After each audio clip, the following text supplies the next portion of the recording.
Bonjour. Juste quelques mots sur le Quai Branly. C'est le musée des arts et des civilisations d'Afrique, d'Asie, d'Océanie et des Amériques. On est situé dans le 7e arrondissement, près de la Tour Eiffel. Et on existe depuis 2006, avec la volonté du président Jacques Chirac de donner une reconnaissance aux arts dits non occidentaux ou non européens. L'importance le musée a vraiment dans son ADN la volonté de changer les regards, de nous décentrer de nos regards d'Européens pour montrer que la beauté, elle existe au-delà de ce qui est montré à Orsay, même si j'aime beaucoup Orsay, mais elle est vraiment basée sur l'acceptation et la connaissance de la différence. C'est vraiment dans notre ADN et c'est vrai qu'on essaye aussi de faire en sorte que les publics dits plus classiques des musées acceptent aussi cette différence quand on fait venir des patients ou des personnes qui ont des troubles psychiques. Je ne suis pas sûre effectivement, comme Monsieur le Pape, que le terme psychique soit bien choisi, mais voilà, vous comprendrez ce que je mets derrière. Sur les propositions qu'on fait au musée, vous prenez copier-coller de la présentation de Monsieur le Pape et on fait à peu près la même chose au Quai Branly, donc je ne vais pas prendre plus de temps pour vous l'expliquer, vous pouvez aller voir sur le site internet. Juste l'enjeu de l'accueil des personnes qui sont hors code du musée fait vraiment partie de notre ADN, comme je disais, et ce droit d'accès à la culture est vraiment très important pour l'ensemble du musée et pour ses équipes. Donc moi, je fais partie, effectivement, je suis directrice des publics et je suis très attentive à ce que ça soit respecté et qu'on mène de nombreuses actions en ce sens. Donc les actions qu'on mène, elles nécessitent bien sûr d'adapter les contenus. Vous parliez tout à l'heure de l'importance de l'engagement du corps. Donc moi, je ne suis pas une théoricienne et je ne vais pas conceptualiser tout ça.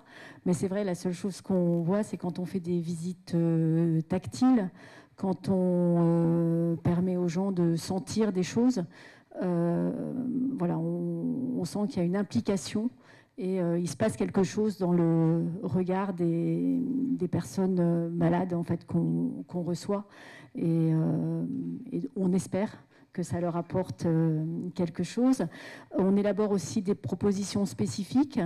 On fait des visites au chevet de malades lorsque ces derniers ne peuvent pas se déplacer au musée.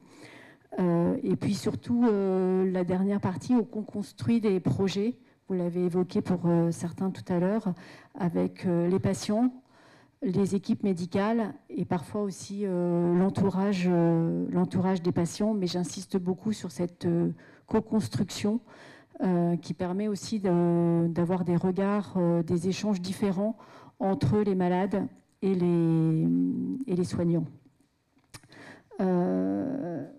Ensuite, sur les enjeux, en fait, ce dont on se rend compte, quand on discute aussi avec les soignants, c'est qu'en fait, les bienfaits sont au nombre de 4. Premièrement, ils sont au niveau des règles sociales. Prendre des transports en commun, aller dans un lieu public, avoir des interactions avec d'autres publics. Ça fait partie aussi du fait d'être une personne et pas juste un malade. L'importance aussi de faire groupe. C'est pour ça qu'on travaille, les patients travaillent ensemble. Il y a du lien social, on apprend à s'écouter, à échanger, à avoir des contraintes. Et donc ça, c'est aussi important dans la construction, dans la reconnaissance et le bien-être du patient. Il y a bien sûr l'apport culturel, avec, quand on vient au musée, stimuler la curiosité, l'échange. Et il y a quelque chose qui est aussi très important, c'est qu'en fait, comme les visites sont organisées avec les soignants, j'ai envie de dire que le sachant n'est plus le soignant, en fait. Parce que le soignant, il n'a plus sa blouse blanche, il n'a plus son rôle de sachant de maladie, il devient quelqu'un comme un autre, si je puis dire. Et parfois, on s'aperçoit que des malades ont plus de connaissances sur telle ou telle œuvre que le soignant lui-même. Et ça change complètement l'échange et oui, la rencontre entre le soignant, le lien qui peut exister entre le soignant et son patient. Quatrième point, l'émotion, bien évidemment esthétique, vous en avez parlé, la contemplation, le plaisir, éveiller aussi les souvenirs. Ça, c'est des choses aussi qui me semblent importantes. Et vraiment, j'insiste sur le fait que ce qui est intéressant dans ces visites qu'on mène ou dans ces projets qu'on construit, c'est que le patient s'efface et laisse apparaître la personne, le sujet, en fait.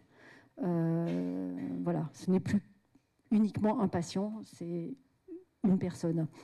Et la relation interpersonnelle qui existe avec le soignant change fondamentalement. Donc ça, c'est vraiment 4 points importants. Je voudrais juste... il manque le logo. C'est pas grave, parce que normalement, il y avait une image.